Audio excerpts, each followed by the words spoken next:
In the days before the strike, one of the scout drones settled onto the dorsal dome of the A-50U and sat there. The dome is the most recognizable feature of the aircraft. A circular rotodome mounted above the fuselage, housing the radar system that can watch hundreds of kilometers of sky over Ukraine. The aircraft itself is the size of an airliner, a 4-engine flying command post worth somewhere around $330 million, one of the rarest and most strategically valuable aircraft in the Russian military inventory. A consumer-grade quadcopter that cost $2,000 had just landed on it. It sat there. Then it lifted off and flew away. Nobody on the base noticed. Where are you watching this from right now? Drop your country in the comments. Because what the Belarusian partisan network Bipol did with that information, and with the 90-second timing gap they built into the attack that followed, is the most elegant small drone operation of this war. At 8:31 in the morning on the day of the strike, 6 armed drones lifted off from a snow-covered field outside Minsk and turned toward Machulishchi Air Base, 12 kilometers away. They were DJI-class quadcopters, the same commercial airframe as the Scouts, available in any electronics shop, rebuilt by hand to carry 200 grams of explosive packed around 200 steel balls. 8 drones total in the operation, 2 Scouts already flown, 6 strike platforms now airborne. The A-50U, sitting on the frozen apron at Machulishchi, watched the sky over Ukraine for an entire theater of operations. Without it, Russian air commanders lost their primary picture of low-altitude aircraft movements across the region. There was no replacement waiting. Russia builds these aircraft rarely and repairs them slowly. Reaching it on the ground was the only way to destroy something that air-to-air combat couldn't practically touch. Subscribe now and turn on notifications. The 2-wave architecture of this operation, why 3 drones were designed to miss, what those misses created, and how the second wave exploited what the first wave built, is worth understanding in full. The Scouts had done their work in the days before. 2 quadcopters with cameras instead of warheads had flown over the airfield, staying low enough to avoid the radar coverage built to find jets and missiles rather than small, slow cameras. One of them had flown close enough to read the markings on the dome. The other had landed on it. Between them, they mapped everything the strike team needed. The exact parking position of the aircraft, the rotation timing of the perimeter guards, the location of the rooftop sniper position, the route the fire trucks would use, and the fuel storage building sitting 100 meters from the aircraft's nose. The operators were Bipol, Belarusian partisans, former members of the state security services who had turned against Lukashenko's government and now operated against the infrastructure it was providing to Russia's war. They knew how Belarusian airfields were guarded because they had once been part of the system that guarded them. They did not need to destroy the A-50U from the air. They needed to reach it on the ground. The Scouts had proven they could. At 8:43, the first wave of 3 drones crossed the perimeter at 15 meters per second, flying tight to the tree line.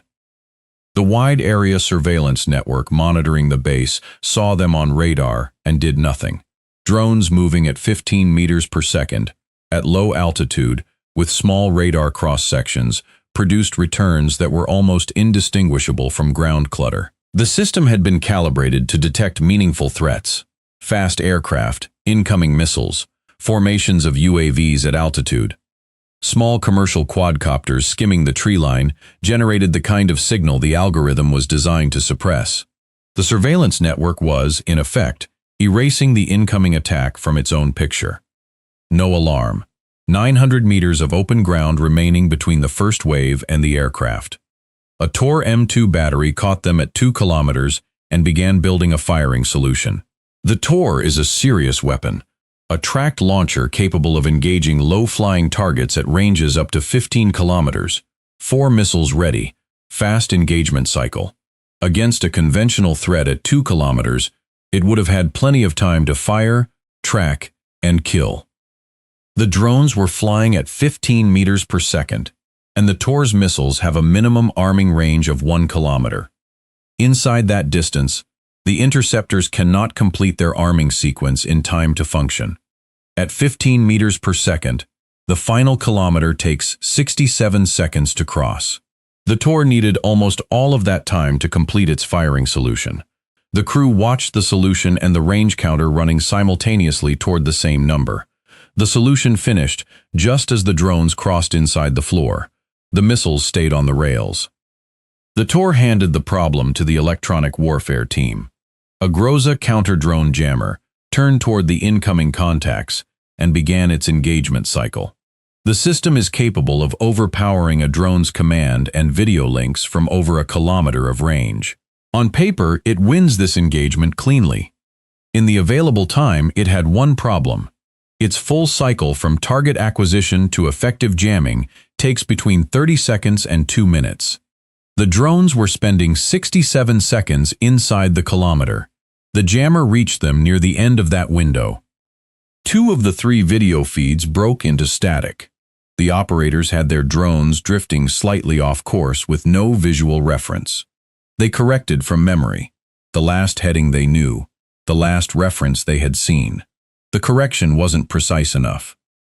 Do you think this operation marks a permanent shift in how high-value ground-based assets need to be protected, or can Russia develop a short-range drone defense layer that closes the gap the Tor left? Drop your answer in the comments. The rooftop marksman had been at his position throughout. An SVD Dragunov, a precision rifle that can kill a man at 1,300 meters. A drone is not a man. At 500 meters, the 3 small machines were crossing 100 meters of sky every 6.5 seconds. They were moving sideways across his scope, not straight toward him. And directly behind them sat the one thing he absolutely could not put a round into, the A-50U itself. He picked the drone with the cleanest sight picture, timed the crossing, and fired into the gap between the drone and the aircraft. The round connected. The drone came apart and fell short of the apron. The 2 he hadn't hit were the 2 already drifting from the jammer's late arrival.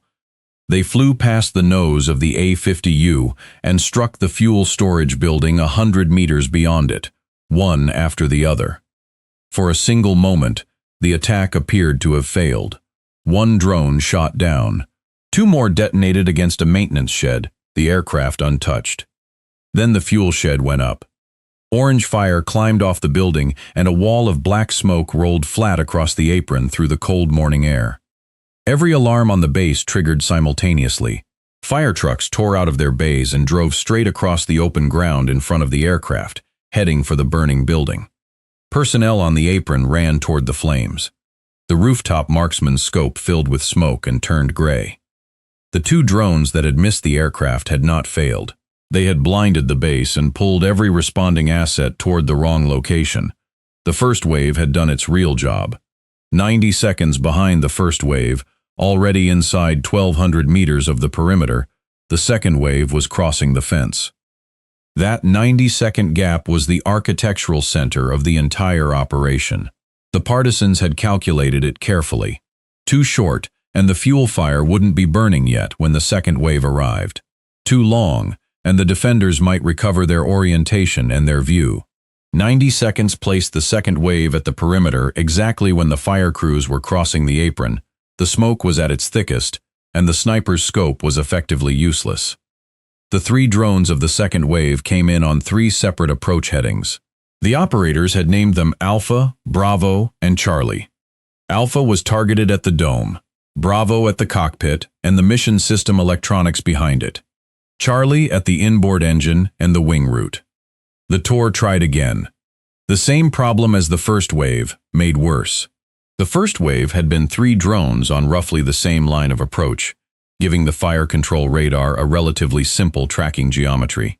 The second wave came from 3 directions, already inside the 1-kilometer floor when the system acquired them. 4 tracking channels, 3 targets, and none of them within the engagement envelope.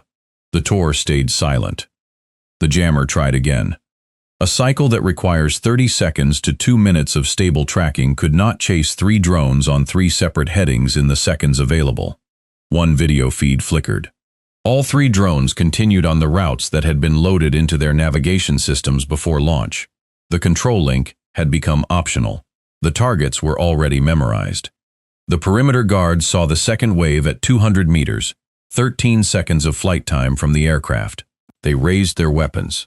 They couldn't fire.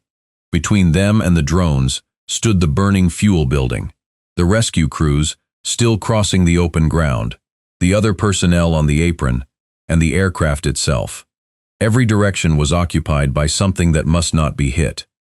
A clean firing solution existed for only a handful of seconds, and in those seconds each soldier had to visually acquire a fast-moving small target, confirm identification, assess the safe direction, lead the target, and pull the trigger. The guards held their fire for the seconds that mattered. Those seconds were all the drones needed. Alpha reached the dome first. The warhead detonated at the base of the structure. 200 grams of explosive alone could not have done critical damage to an aircraft this large. 200 steel balls packed around it could. The fragment pattern shredded antenna faces across a wide arc on the dome's surface, tearing into the structure that defined the entire aircraft's purpose. Flames climbed the back of the fuselage. The firefighting effort that wasn't occupied with the fuel shed turned upward toward the burning dome. That was when Bravo arrived at the nose. The operator's last feed showed the dome's curve, which he used as a reference to steer through the smoke drifting forward from the first impact. Then his screen went black with the detonation. The blast tore open the forward fuselage above the cockpit, and the heat and fragmentation pattern reached into the electronics and wiring behind it, the avionics that converted the spinning radar dish into an air picture. Charlie came in last, on the wing side, while crews were split between the dome fire and the nose. It struck the inboard engine and the wing root. The third blast opened a fuel and oil fire that spread under the wing. 3 fires now burning on the aircraft at once. The dome, the nose, the wing, the fuel shed still going 100 meters away. Not enough personnel on the apron to fight any of them adequately. The A-50U was burning faster than it could be saved. When the smoke finally thinned, the aircraft on the apron was no longer the most valuable platform in the Russian military inventory.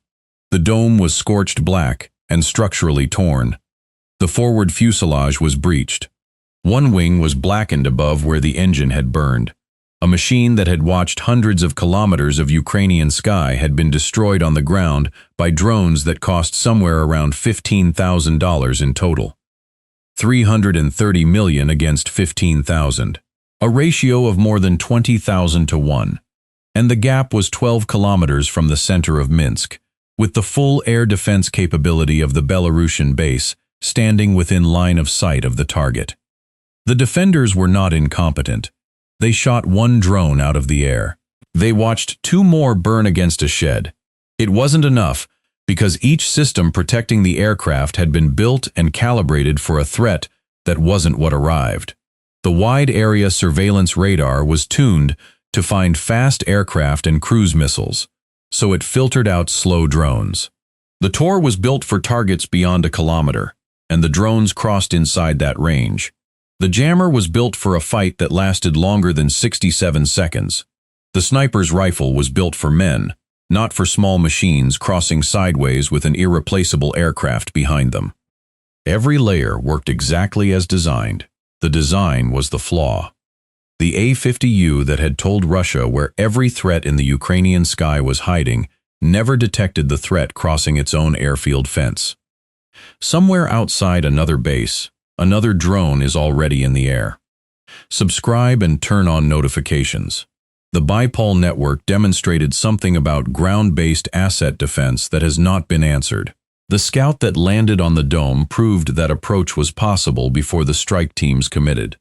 The operation succeeded not because the defenders failed, but because the architecture of the defense had been built for a different era. Every base protected by the same architecture carries the same vulnerability.